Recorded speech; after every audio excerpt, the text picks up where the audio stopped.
Alright, here's another prison story for you guys. I was in county jail lockup awaiting my federal prison sentence and had been going back and forth to court for sentencing. I was stressed out. They were telling me I was looking at 15 to 20 years or more. I'm going to be talking about that in this video, but before I continue, make sure and subscribe to my channel and click on the bell icon because not doing so should be considered a crime. I was arrested for drug trafficking and gun possession by the DEA, and they busted me with about a pound of crystal meth and a fully loaded handgun in my possession. I was actually set up. Somebody I had been dealing with called me earlier and told me that he needed some drugs for a friend of his, and we agreed to meet in a parking lot in Emeryville, California. I was actually only supposed to meet with him, but he showed up with a friend of his who he claimed the drugs were for, and that friend ended up being an undercover DEA agent.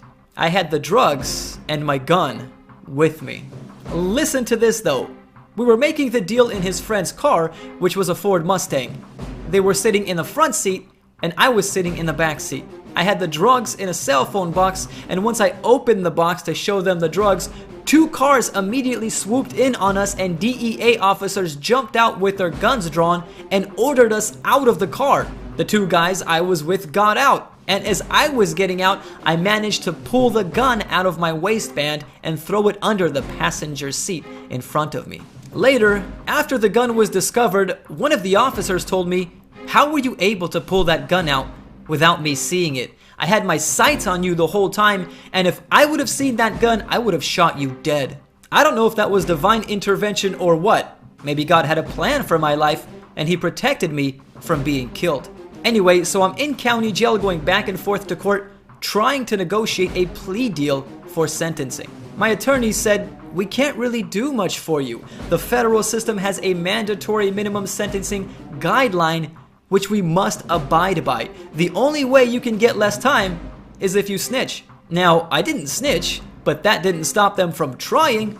Immediately when I was arrested, they told me they would release me from jail that night if I told them about everybody I knew in the drug game. No charges, nothing. And afterwards, when I was negotiating a plea deal with the court, they told me they'd be willing to give me a 4-year sentence if I gave up the guy I got the drugs from. Needless to say, I didn't do it. I ended up serving 8 years in prison, but it could have been a lot more, and I'll tell you more about that right now.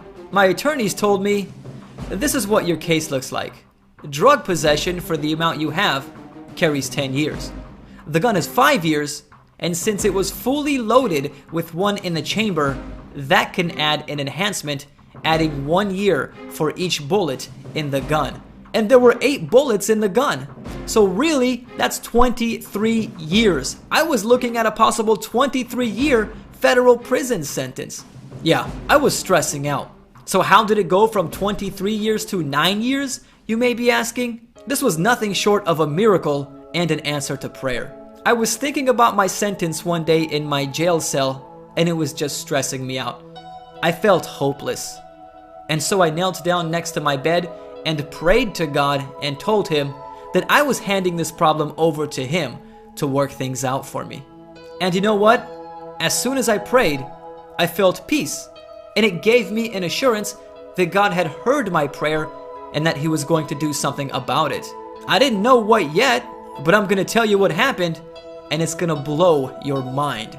So sometime after that, I went to court and sat down with my attorneys, and they told me something unbelievable just happened, and they've never seen anything like it. The prosecutor who was handling my case offered me a 9-year plea deal.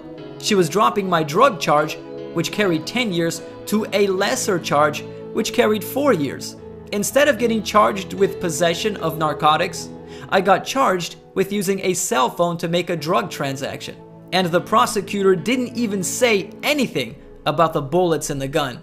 She just totally ignored that. And do you know why she did that?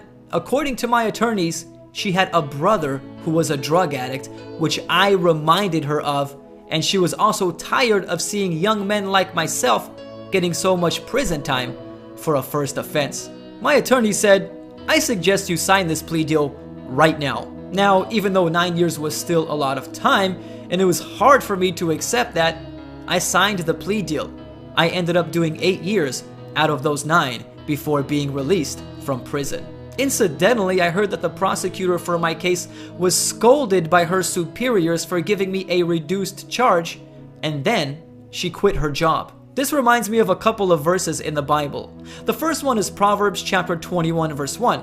It says, "The king's heart is in the hand of the Lord, as the rivers of water, he churneth it whithersoever he will." God can influence people, and I think that's what happened in this case. I prayed for God's intervention, and he influenced the prosecutor to give me a reduced charge. Also, when the Apostle Paul prayed to God to relieve him of a burden he was experiencing, God told him in 2 Corinthians chapter 12 verse 9, "My grace is sufficient for thee, for my strength is made perfect in weakness." God didn't take away Paul's burden, but sustained him to be able to bear it. And I think that's what God did for me in prison. He sustained me throughout it and helped me to get through it.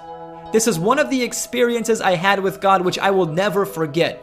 I prayed and God answered my prayer in a miraculous way. Thanks for watching. Check out my Keep Praying t-shirt. It's available in various styles, sizes, and colors. It could be a good conversation starter to help you share your faith, and proceeds from your purchase help keep my channel going. I'll leave a link to my shirt in the card on the upper right hand corner of the screen and also in the description box. And you can check out some more of my shirts if you scroll down to the bottom of the screen. If you enjoyed this video, feel free to like it and share it, and check out some more of my videos by clicking on the screen. I have a lot of good Christian videos, which I'm sure you'll enjoy if you liked this one. God bless you.